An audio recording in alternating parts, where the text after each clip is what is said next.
Hi, Daniel. Whoops.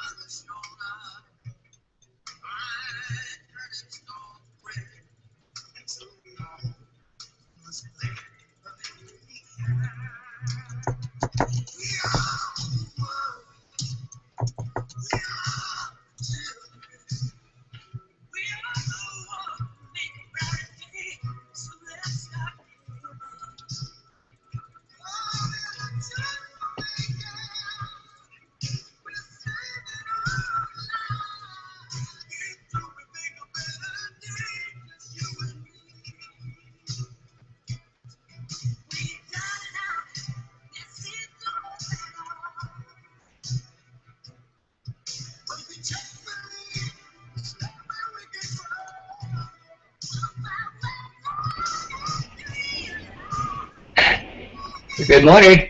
Good morning, Daniel. How you doing? Pretty good. Pretty good. Can you see me okay? Yeah. Hold on a second. Let me get over there. Yeah. Hold on a second. Let me see where you are. I seem to have lost you. Oh, there you are. Yes. You hear the music I'm playing in the background?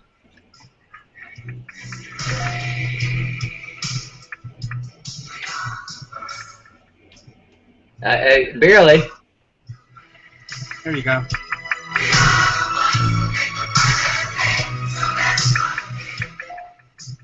You said that was amongst your favorite songs? Well, it is. Yeah. If you really think about it, everything I do is around the idea that people can change the world by their own efforts. And this song's a long time ago, but it really it reflects that spirit. Yeah, I'm going to try to tone down the music here so we can talk a little bit. But I'm with you all the way on this.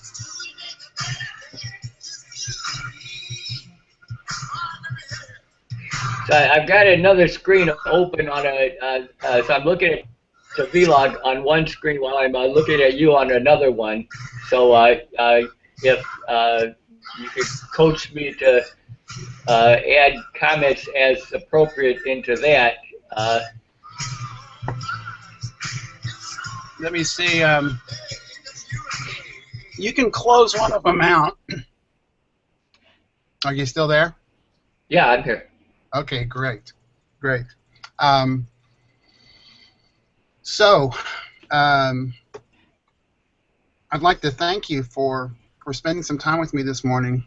These are part of a series of semi-ad hoc hangouts on air to do this week. And I thought of you first simply because of the the back and forth we've had over the last few weeks about your skills and your skill set and your obvious dedication to communities and developing communities of action, especially in Chicago. And I thought maybe we'd start. You could kind of give us a little background on your on that experience. Well, just let me post a link into the vlog that helps you on this. I've created some concept maps that if you look at them, it shows that my involvement goes back to 1965, and that's when if you're able to open up this map into a screen and look at it, I went to college in the 60s. I grew up in a small rural town, and after college I was in the Army for 3 years. And then I came to Chicago in 1973 as an advertising copywriter for the Montgomery Ward Corporation. And shortly thereafter I got recruited to be a tutor working with a 4th grade boy in a company-sponsored volunteer program that had started in 1965. I didn't really know anything about what I was doing in advertising, and I didn't know anything about what I was doing in tutoring. But my background in history and in Army intelligence was collect information showing how other people did stuff, and then learn from that information for what you do.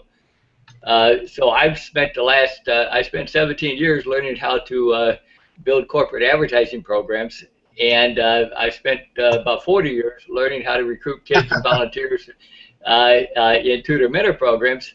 And I spent a lot of time thinking about borrowing from one to the other. At Montgomery Ward, we had 400 stores all over the country, and we used weekly advertising to draw customers to those stores.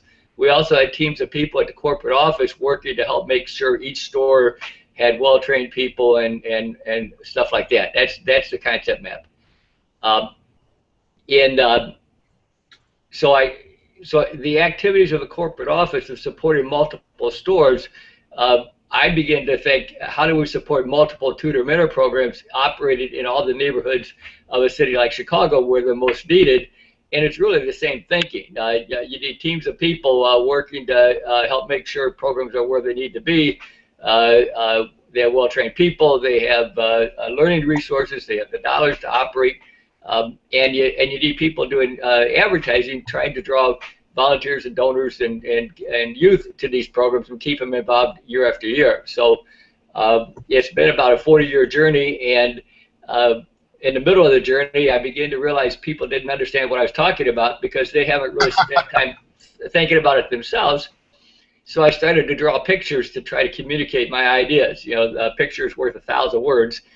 And the pictures fall into categories like geographic mapping, which you can have a whole bunch of activity, but unless you map it, you don't know if the activity is in all the places you need to be operating. Concept maps like the one here help you put complex ideas out on paper. If you, up in the corner of that map, in the upper left-hand corner, if you click on the node, then that'll take you to another map, and you just keep going map after map after map. So the concept mapping is a form of visualization. That's it right there if you click there. Cabrini Connections and TMC Timeline? Yep. Okay.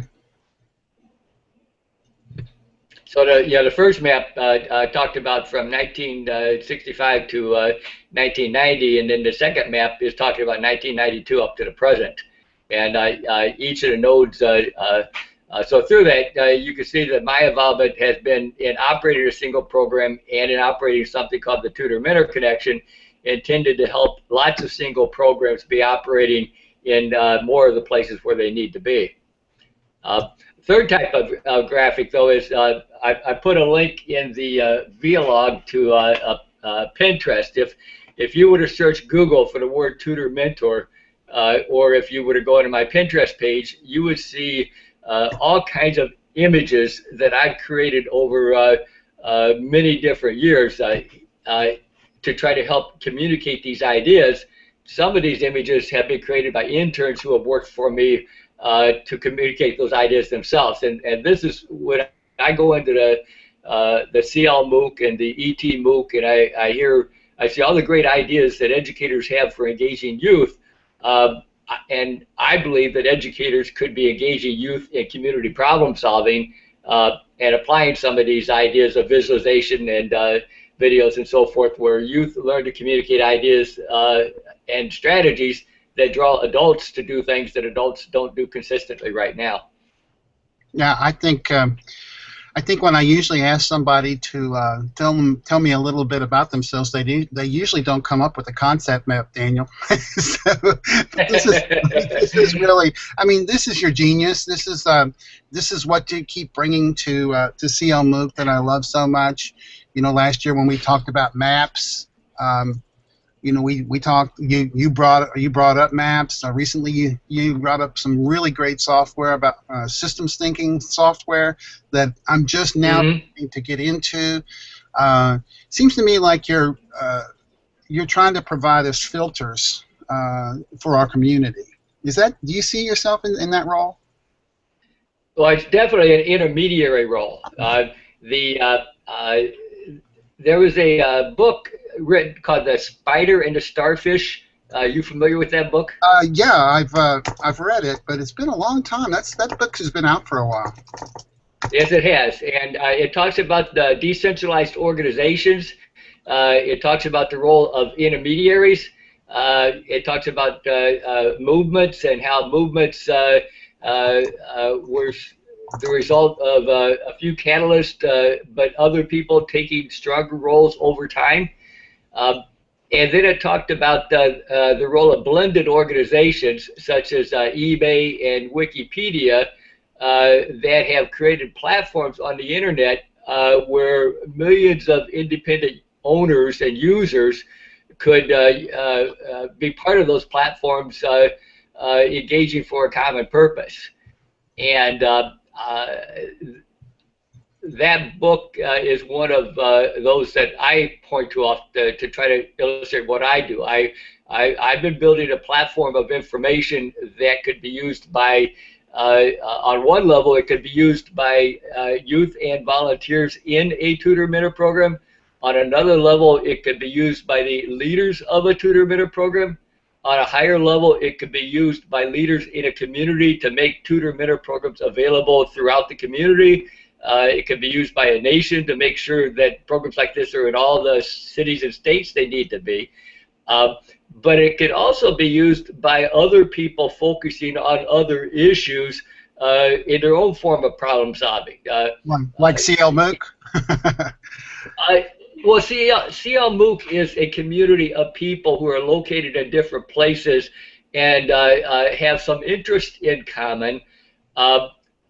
If a subgroup of CL MOOC, for instance, said, I love that TED idea of youth engaged in technology in a school, if they begin to say, okay, now let's map all the schools in Chicago or Detroit or New York and do a survey to say which of them already incorporate this, and put flags on the map so that you can build a visual understanding of what schools already do this. Now they can begin to say, could we connect those schools in a form of MOOC so they're sharing ideas with each other? And as they're doing that, they can begin to say, well, now how do we reach out to other schools that don't have this, and that we do things to help them grow this program over time? That type of a subgroup has a focus. It says, what are the things we do over a 12-month period that repeats year after year that would result in more neighborhoods having technology-driven schools, and technology-driven schools resulting in kids that come in at 7th and 8th grade graduating 6 years later and going into work or jobs or careers in the 5 or 6 years after that. So the CL MOOC is I think a horizontal network. It's got a lot of conversations that are of interest to its members, but a vertical network would be a group of those members taking on a specific focus and then working toward that goal year after year after year. The systems thinking people have some pretty good mapping of that type of an idea. It's a process of action research that is circular. The solving one problem results in a new problem that needs to be solved on an ongoing basis. So, so CL MOOC is kind of a diffuse. It's more of a network than a community, isn't it? You know, we have a set of interests that we share, but that sharing can take the form of action where and when we are. But as you repeat the CL MOOC and do things in between, it becomes a community, because a community is people building relationships with each other. You and I, for example, would not have met if the CL MOOC had not launched last year, and if you hadn't been active in it, and if I hadn't been active in it, and then if you had reached out and said, hey, Dan, that's neat, let's talk more. Over time, a lot of those relationships can develop as long as the organizers of the MOOC recognize they need to keep it going year after year after year. Within that, then the mapping begins to be important because if you look at the map, like in Chicago, 11 million people in the Chicago region, I only see about 4 or 5 people on the map from the Chicago region. That now maybe there's more than that that are in the MOOC but didn't add themselves to the map. But for right now, we've got a long way to go before there would be enough people in the Chicago region in the MOOC who could begin to say, are there things we could do with these ideas that would have a greater impact on young people in our geographic area? And that's true for all different cities. You know, if you, while the MOOC has a lot of people in it, the map by city clusters doesn't have a large representation in too many cities from what I can see. Yeah, one of the big problems we have in a MOOC is knowing exactly who we are, and I think you mentioned that. You know, is there may only be a few people on the map, but there are also a lot of people who, and this phrase has kind of gotten a bad rap, but I kind of like it. Is our word is they lurk, and to me, lurkers are kind of the dark matter. If you're going to talk in physics terms, the dark matter of the universe for communities is that we don't really know how far we reach with. This is true, and I'm a lurker more than I'm an active participant in many of these things. I just don't have the time, and nobody else does either, to get as deeply involved, read everything, do everything. Exactly. So that, but are you familiar with a group called the Webheads? From way back. In fact, I think I belonged to the Webheads when they first came out, and that's been a long time ago. But they're still around, right? Oh, definitely. In fact, I've been active in that group. In fact, my commitment to being part of the MOOC and this connected learning really comes out of my experiences with the Webheads.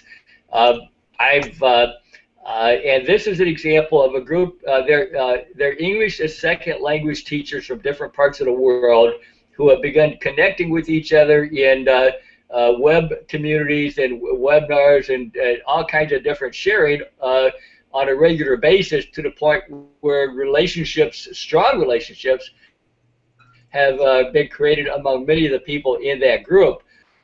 They have a email listserv that's going on right now. In fact, there's a researcher from, I believe, the United Kingdom who has surveyed people to build an understanding of that community. And I just saw a conversation a couple of weeks ago about lurkers, about people who they got the Webheads email, they followed the conversation, but they never went deeper than that.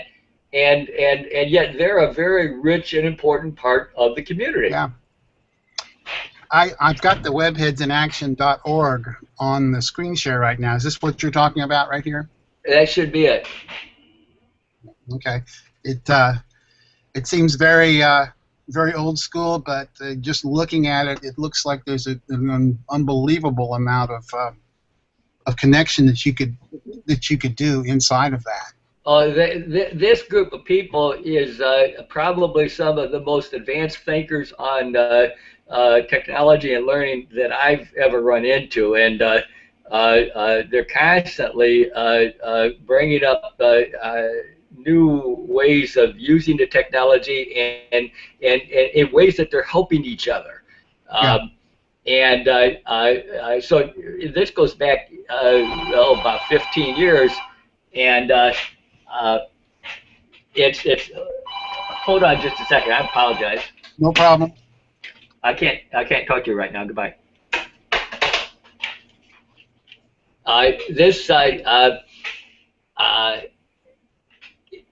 This community is really a forerunner, if you will, for what I think the MOOCs can be. You know, if they grow and continue operating the way they are. Yeah, I see that they also have Hangouts, and it looks like they're not falling down on developing new technology to connect. One of the things I wanted to talk to you about today is maybe seems a little tangential, but it's the notion of play is the subject of our make cycle this week. Joe Dillon and I are leading it this week, and I was curious. I've been reading a lot about play. Peter Gray's research on play is kind of an evolutionary adaptation that we've had to have to survive, and I've been thinking about your organization there and how it probably couldn't have survived unless there was some sort of notion of play in play as tutor as someone who plays, or mentor as someone who plays with folks. Do you have any thoughts on that? Well, change the word play to fun. Mm-hmm. And or enjoyment, and the interaction of a youth and a volunteer in a tutor mentor program has to have some degree of enjoyment and bonding to motivate them to keep coming back on a regular basis. From an organizational standpoint,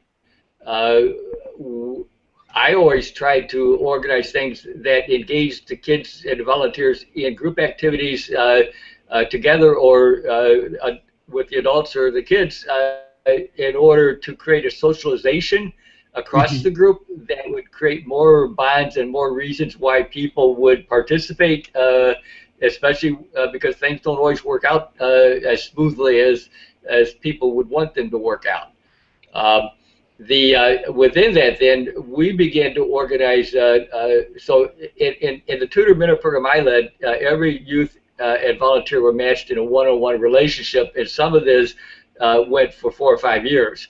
But in addition to that, volunteers who came in from different business backgrounds would begin to say, well, gosh, we all come from a technology background. Could we help the organization have computers, and could we organize a subgroup of youth and volunteers on a different night than our regular meeting night, where we began to share our enthusiasm and passion for using computers as part of a club activity.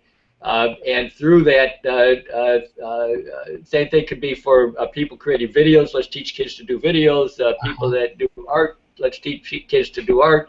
So the volunteers can share their enthusiasm for something in activities that are motivational. They're fun.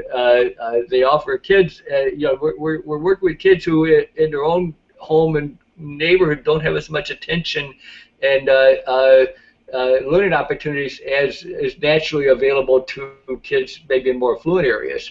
Yeah. So it's these extra learning activities around the core one-on-one tutoring and mentoring that I feel really, I call this a mentor-rich process. The mentors, by the extra learning they bring into the organization, add to the one-on-one relationship building that is ongoing.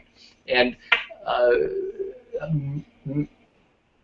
learning what organizations actually think the same way and helping them connect to each other is one of the challenges of what I've been trying to do for a long time.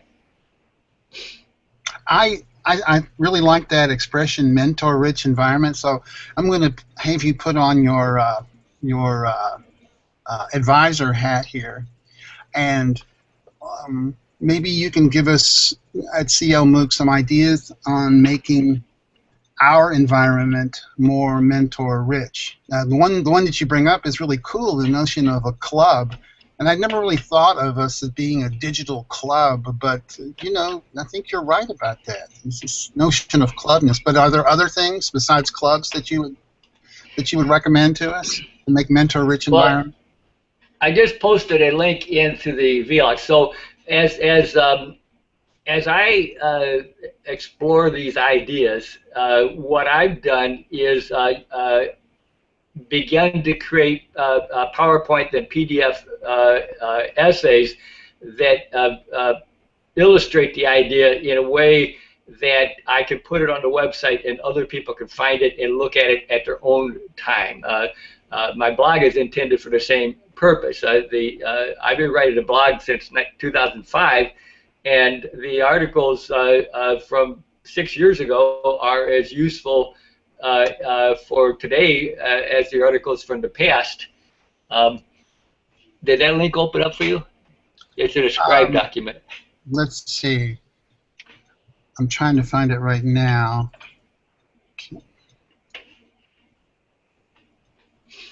What I'm getting is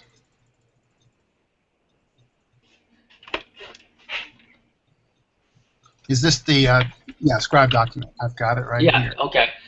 So there's about 60 of them on this Scribed right now, and so the in terms of the community, a few members of the community could begin to create visualizations representing what it is they what their vision is, and what are the who are the people who need to be involved to help make that vision happen, and what's the timeline look like, and so forth, so that as a few people, and this can be work that people do with kids.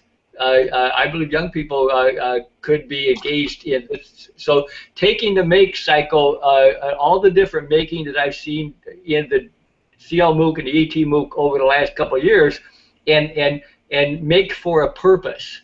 Not just make for learning the tools of making something and for your personal enjoyment, but focus what you make on something that you want to make happen.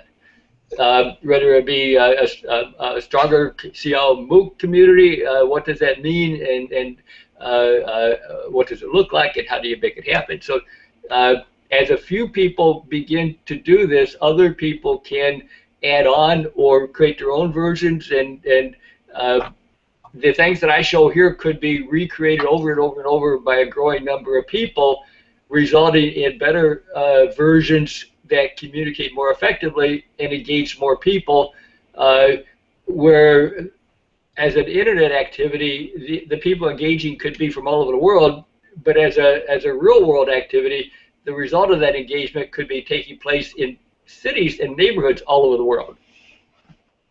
So what you're talking about there is repurposing, remixing, mashing stuff up so that it serves a larger purpose, and one that is kind of biased towards action. Is that right? Yes. And the so in the let me point to something else. So the illustrated essays are one part of my library, and a section with links is another part of the library. And let me give you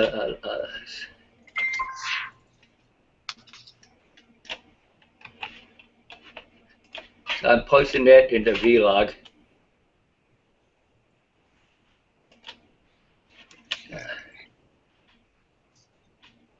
And so I divide my web library into 4 categories.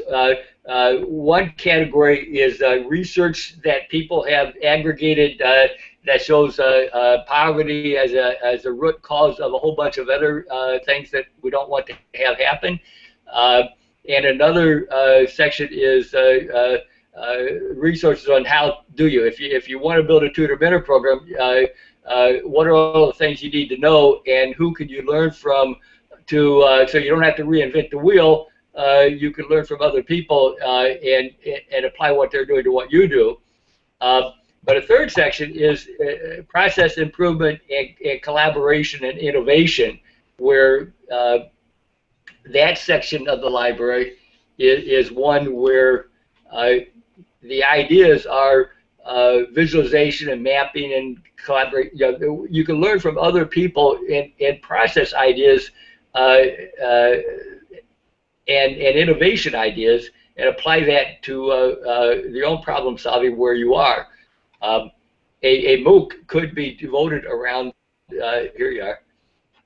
So if you click up in that red box up in the right corner, if you click the node underneath the at the bottom there, yeah, and open that.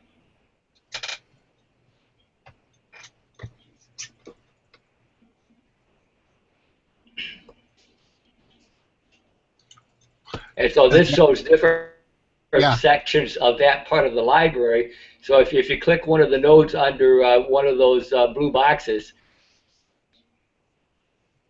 like under MOOCs. the one that says, yeah, you click the one on MOOC, I think that'll take you someplace. But go on to where it says process improvement, and Process improvement. that's right at 12 o'clock. Ah, there we go. Okay. And click on that link. Okay.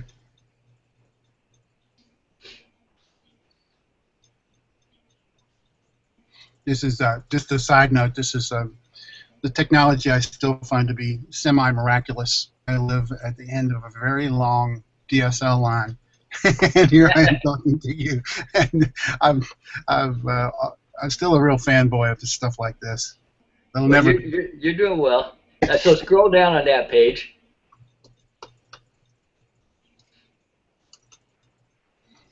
Okay, it's.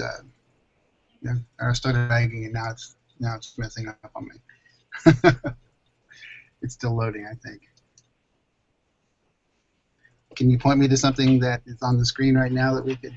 Well, these boxes actually, if you click into them, they point to different sections of the library. But Okay. what you're going to see below the graphic boxes will be the actual links out to other people's websites with websites related to that particular topic, which in that case was process improvement. And the point of that is that a MOOC could be developed around any of these particular topics in terms of how do we apply all of these ideas on mapping and visualization, innovation, whatever, toward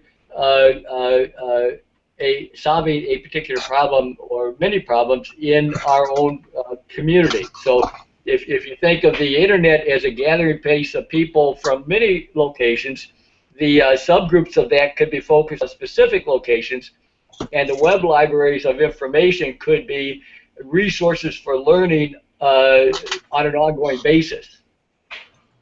One of the things we're doing, Daniel, is we do have a part of the MOOC that's called the Make Bank, and this is kind of user-generated, crowdsourced, usable materials for people to make their own stuff and to also add their own tutorials and come up with examples of stuff. So that's really what you're talking about, isn't it? Is it that sense of community creation tool? Yeah, but and let me if you think of a blueprint. A blueprint for building a building, you start out with an architectural drawing that says this is the finished product, and then you have a stack of papers where the bottom page says let's clear the land, and then let's build the foundation, and then let's do the basement. So it works from the bottom up to a page. On each page, there's diagrams saying this is how different subcontractors with different expertise have to work together in order to achieve what is intended on that page of the blueprint. And then you go to the next page and the next page and the next page. You can't do page 34 until you've done page 33 and 32 and 31 because they're out of sequence. And if using different visualization tools, you could create a blank blueprint of the information you're trying to organize using a concept map or something like that. And I put a link in the vlog to one of my concept maps that relate to this. But then you could aggregate information into specific nodes related to that particular topic of interest. So one type of information gathering is random. Let's fill in a blank piece of paper with listings of things we all know. And over time, that grows to be a huge thing, but it's unwieldy in terms of how people draw from it and apply what's on the list to a particular group interest or problem-solving interest. If, on the other hand, you start out saying, let's create a blueprint that shows the buckets we need to fill, and then invite people to put information into these different buckets, then as the information is growing, people can be going into the buckets and pulling ideas out and applying them even as they go. Yeah, the whole idea of creating a scaffold and then letting people fill in the blanks is a pretty potent one, I think, especially when you're working in a community that becomes bigger and bigger. There were just a couple other things, Daniel. I know you're a busy guy, but one of the most interesting things that this is kind of a thing I discussed with Joe this morning. We were talking about you and how you kind of appeared on the scene kind of out of nowhere. And at first, and don't take this wrong, because it's really the wonderful thing about you is at first we wondered, is this guy just spamming us? You know, he's just coming on all hot and heavy about these tutor programs. How does that relate to what we're doing? And after each blog post, it was, you know, you related it to yourself. You know, you weren't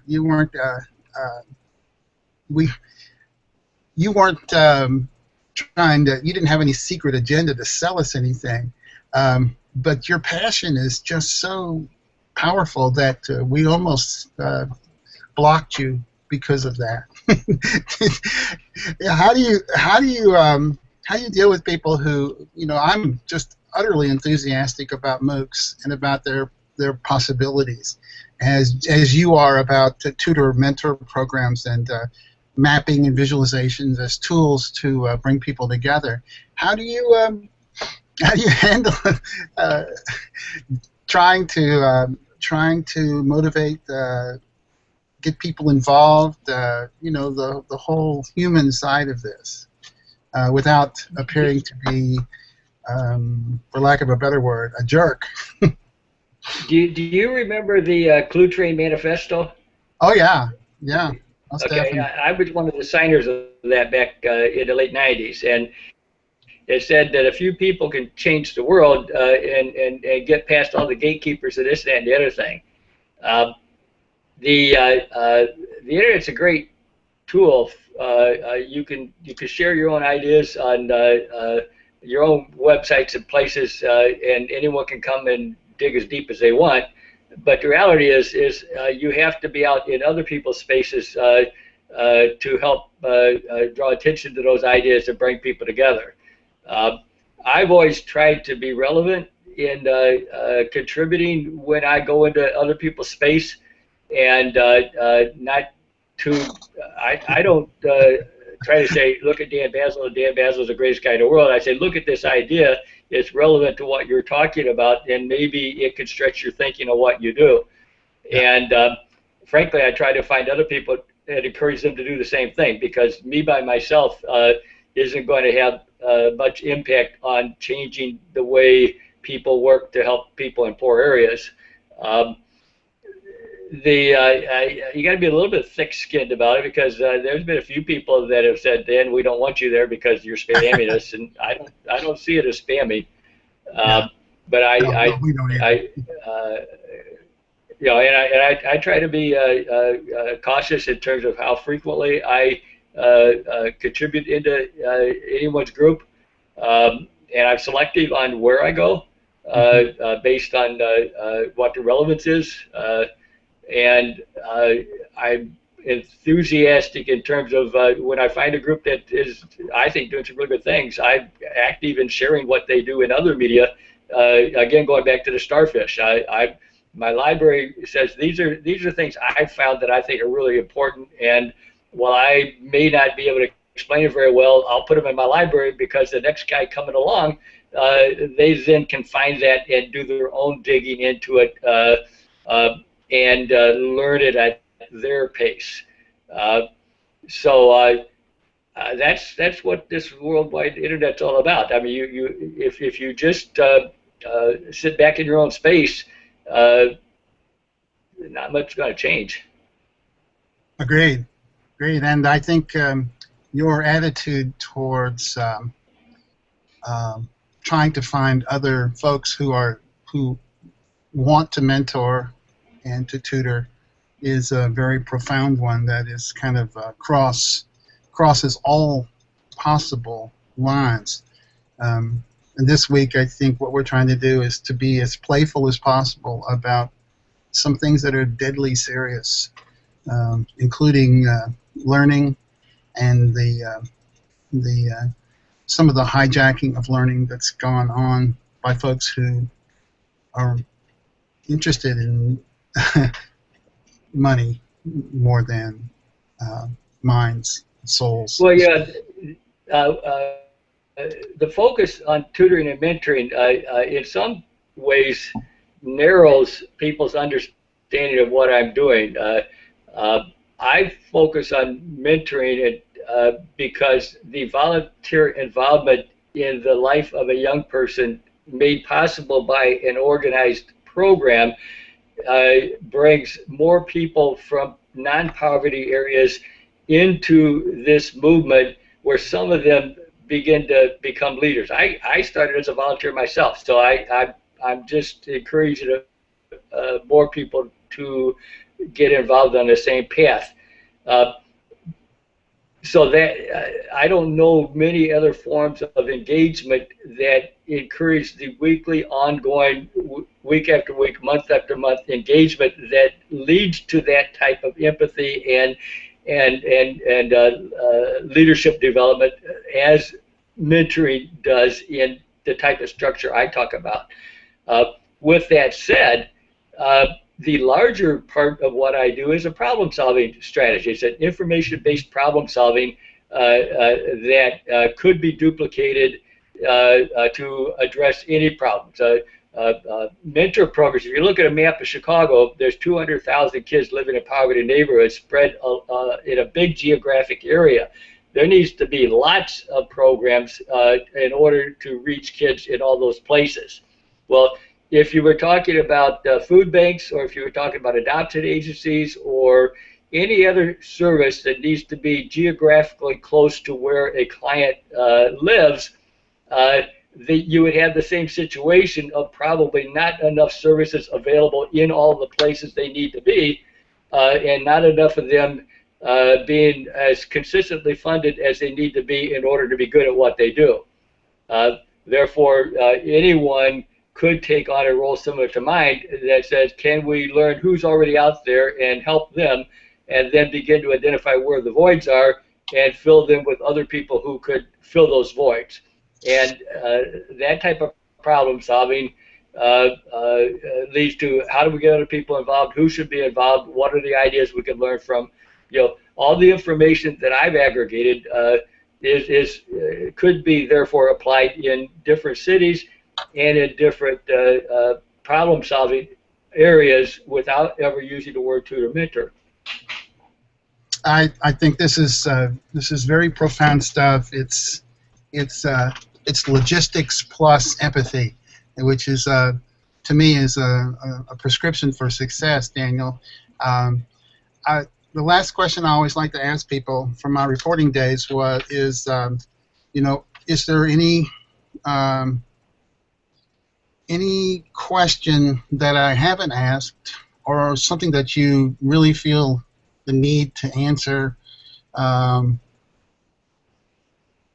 personally that you might want to talk about for just a few minutes, and then we'll wrap it up. Well, I really appreciate that you guys didn't kick me out of the group, and B, you took the time to read the blogs, and you got begin to build your own understanding, and that's led us to talking today. My goal in the group is to evangelize this type of involvement so that a growing group of people within your community and similar communities begin to say, not only will I take some time to read what Dan's doing. I'm going to duplicate what Dan's doing. I'm going to be Dan in some other place. And when that happens, using network analysis and all kinds of different things, imagine a map layer that would say, you can look at it and see flags on a map, and when you clicked on that flag, you would see people doing exactly the same things. They're building web libraries, they're building mapping, they're doing things to bring people together on a daily basis, on an ongoing basis, to solve a problem. And you and I both have gray hair, I think, and that means that we're not going to be here forever. And the problems that we're leaving behind to our children won't be solved unless other people pick up the baton with passion and with creativity and with energy to carry this forward. So I'm pleased to spend time talking to you or talking to anyone else. The goal is that other people take the ownership, and going back to the spider to starfish, this is a movement. It's not a Dan Bassill thing. Yeah, it really is, and it's you're my Archimedes, Daniel, who with the lever long enough to give me a lever long enough, and I can move the earth. I really think that is exactly what you're trying to do, and that's an inspiration to all of us. Well, there's another thing in the spider to starfish, and talking about movements. In many cases, the people who start a movement are never really remembered. It's other people who come on with better skills, better organization ability. So there's other people that will hopefully pick up the baton, who may have a lot more success applying these ideas toward helping people than what I've been able to do during my years in doing this. And I certainly look forward to such people coming forward. Yeah, I think we don't hail failing enough, because there's certainly a lot of failing that has to be done to getting to done. So, but I don't think of any of your work as failure at all. I think it is just results that have built on each other, and I really appreciate you taking the time today to share some of those. And we'll be publishing this online so that other people can do it, and I'll probably stick it into a Vilog so that the other people can comment on it and share it, and try to include the links that you've mentioned here, and to point the folks to your blog and do a blog post about it. So you're keeping me too busy. That's that. The challenge we have is there's too much information and not enough time. Right. And if you go back into my blog, I tagged the different articles, and one tag focuses on learning, and it repeats over and over. How do we absorb, or how do we deal with all this information? Because no adult who's got a full-time job and a family and all their personal issues really is going to have the time to dig into this as deeply as I spent 40 years learning what I'm learning, and that's not a quick step. So we have to be thinking in a longer view in terms of when do we begin to bring people into this information, even while they're kids, and then how do we keep them engaged in this information, learning a little bit of a time over a long period of time, a lifetime of learning. Right. Because other people are writing about this. I saw a human resources study out of Deloitte a few weeks ago talking about how corporate managers are concerned about the amount of information overload, they call it. Mm-hmm. And then I saw a paper out of the Naval Postgraduate School that I'm reading right now from another community I'm part of, talking about the same thing. There's so much information, we're so disconnected. How do we build communities where people are able to dig into this information and use it toward the goals of the community? So we're still in the infancy of the internet, and the early stages of how we support communities of people like an eBay, like a Wikipedia, who all share a common interest in for something, and the platform supports their involvement in many different ways that need to be evolving over time. Yeah, So thank you. I thank you too. I think you're onto something there, Daniel. That communities are going to become absolutely essential as filters for information, because no one, it's beyond the idea. I mean, the idea that anybody would know everything disappeared when the book was invented. So, you know, the idea that communities filter information for us, and that we have to belong to communities in order to survive the tide of the tsunami of the internet, I think is a supremely valid one. So thank you again, and I look forward to seeing you on Google Plus, and I should send you the link to our Facebook community as well. Okay. If you're interested, more information to process. But yeah, it's really difficult. There's so much to interact with. It's hard to do your daily work of managing all this stuff while you're out interacting and learning new things. But I look forward to it, and I thank you guys for being in year 2. I look forward to year 3 and 4, and that will be good. Thank you so much, Daniel. We appreciate you coming today. Enjoy your weekend and the holidays. Same to you. Enjoy the 4th. Okay. Take care. Bye. Bye-bye.